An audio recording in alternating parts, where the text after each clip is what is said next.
Areál Karvinského moře se před letošním létem opět výrazně změnil. Byla dokončena cyklostezka po obvodu areálu v délce 3 kilometrů. Jde vlastně o druhou fázi rekonstrukce nebo vylepšování Karvinského moře. V letošním roce jsme měli ambici udělat 3kilometrovou inline a cyklodráhu s přemostěním.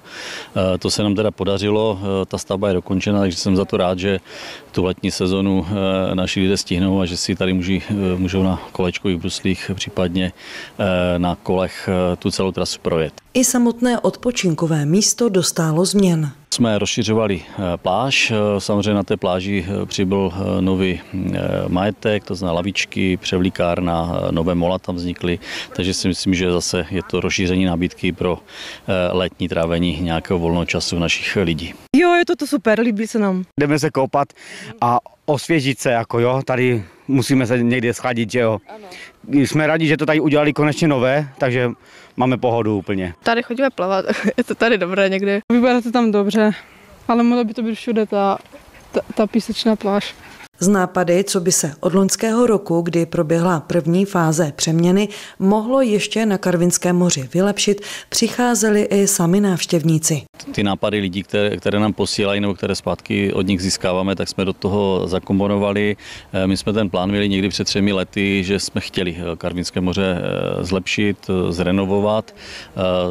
Ta druhá etapa byla letos a ta ambice ještě tady nekončí a možná, že bychom byli rádi do budoucna tady ještě dále vylepšovali to. Realizaci celé přeměny předcházela celá řada jednání, především se společností Asental, které pozemky patří. Ta vůle ze strany soukromé společnosti byla na tom, abychom si ty pozemky, mnoho z nich mohli pronajmout a mohli jsme ten náš investiční plán nějakým způsobem rozvíjet. Zafungovat musela dohoda i s rybáři, kteří tady ještě před změnou rybařili. Jednání bylo několik a nevždy byla jednoduchá a ideální. Rybáři chtějí chytat ryby a chtějí mít na to svůj klid a lidé se zase chtějí bavit, chtějí se koupat, chtějí se tady rekreovat.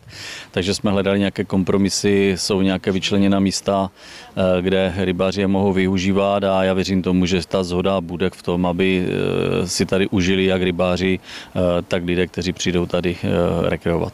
Další jednání bylo nutné také kvůli příjezdu k moři a parkování vzhledem ke stavbě obchvatu. My jsme zařídili na pomocném dolu Dárkov s Diamem jsme se dohodli na tom, že to parkoviště, které bylo uzavřeno, tak jsme ho otevřeli pro návštěvníky, takže ta trasa tady je už 200-300 metrů a jste dneska na moři a jednáme s Diamem o tom, že bychom odkoupili nebo převzali od státu pozemky, kde byla bývala restaurace Šnapka a Jednota a tam bychom chtěli vytvořit nové parkovací místa. Prioritou je, aby si tento areál zachoval přírodní ráz. Chceme to zachovat. Já vidím jedinou možnou nějakou ambici v případě, že by se tady podařilo do budoucna přitáhnout nějaké sítě, takže by tady mohlo vzniknout nějaké lehké mobilní občerstvení nebo něco v tom duchu, ale muselo by to mít svůj pořádek, protože to je to, co nám trošku dělá problémy, že tady je provozní řáda a lidé ne všichni se jim řídí a možná bych chtěl apelovat na všechny, aby opravdu si ten svůj majetek hlídali a aby si ho nenechali ničit,